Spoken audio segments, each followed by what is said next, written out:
নমস্কার বন্ধুরা, আশা করি সকলে ভালো আছেন, সুস্থ আছেন। একটি নতুন রেসিপি নিয়ে চলে এলাম আপনাদের সামনে। খুব সহজেই বানিয়ে নিন ডালপুরি। মাত্র কয়েকটি উপকরণ লাগবে এই ডালপুরি বানানোর জন্য, কিন্তু খেতে হবে খুবই টেস্টি। রেসিপিটি দেখে নেওয়া যাক।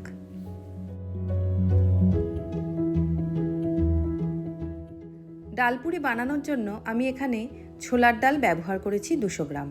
ছোলার ডালটাকে আগের দিন রাতেই ভিজিয়ে রেখেছিলাম এবং পরের দিন সকালবেলায় একটা মিক্সিং জার নিয়ে নিলাম। সেই মিক্সিং জারে সেই ভেজানো ছোলার ডাল দিয়ে দিলাম এবং সেটাকে একটা মিহি পেস্ট করে নিলাম। ছোলার ডালের পেস্টটা বানানোর আগে এর মধ্যে দিয়ে দিলাম স্বাদ অনুযায়ী নুন এবং এতে দিয়ে দিলাম মিষ্টির জন্য জ্যাগরি পাউডার। আপনারা জ্যাগরি পাউডারের পরিবর্তে চিনির ব্যবহার করতে পারেন, তবে খুব স্বাস্থ্যকর এই জ্যাগরি পাউডার। এবং দিয়ে দিলাম সামান্য জল। মিক্সিং জারের লিডটা বন্ধ করে তৈরি করে ফেললাম ডালপুরির পেস্টটি। এখন নিয়ে নিলাম একটা ফ্রাইং প্যান। ফ্রাইং প্যানে দিয়ে দিলাম কিছুটা সানফ্লাওয়ার অয়েল। সানফ্লাওয়ার অয়েলটা ভালো করে গরম করে এতে দিয়ে দিলাম 2 টিস্পুন হিং।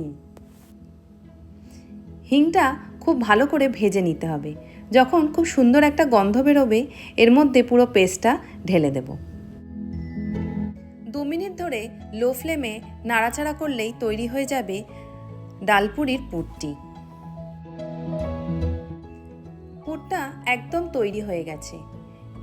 এখন এই পুরটাকে তুলে একটা বাটিতে শিফট করে দেব এবং পুরটাকে কিছুক্ষণ ঠান্ডা হতে দিতে হবে।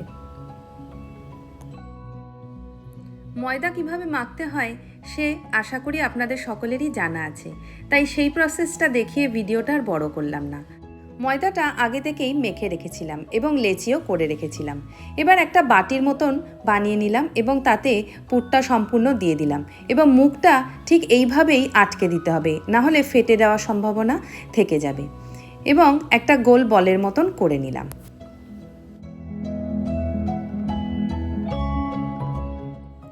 একটা চাটুর ওপরে সামান্য অয়েল স্প্রিঙ্কল করে নিয়ে তাতে লেচিটা দিয়ে দিলাম এবং খুব সহজে খুব সাবধানে বেলে নিলাম। ডালপুরিটা সম্পূর্ণ বেলা হয়ে গেল। একটা ফ্রাইং প্যানে সানফ্লাওয়ার অয়েল কিছুটা নিয়ে নিয়েছিলাম। ঠিক যেভাবে লুচি ভাজা হয় সেই রকমভাবে এপিট ওপিট করে ভেজে নিলেই তৈরি হয়ে যাবে খুব সহজে ডালপুরি এবং খুব টেস্টি অবশ্যই হবে। আপনারা বাড়িতে অবশ্যই এই রেসিপিটা ফলো করে বানিয়ে খাবেন। যেহেতু হিং আছে সেই জন্য অ্যাসিডিটি হওয়ার কোনো চান্স নেই। আমার এই ভিডিও যদি ভালো লাগে তাহলে আমার চ্যানেলটিকে সাবস্ক্রাইব করবেন এবং একটা লাইক অবশ্যই করে দেবেন। সকলে সুস্থ থাকবেন, ভালো থাকবেন।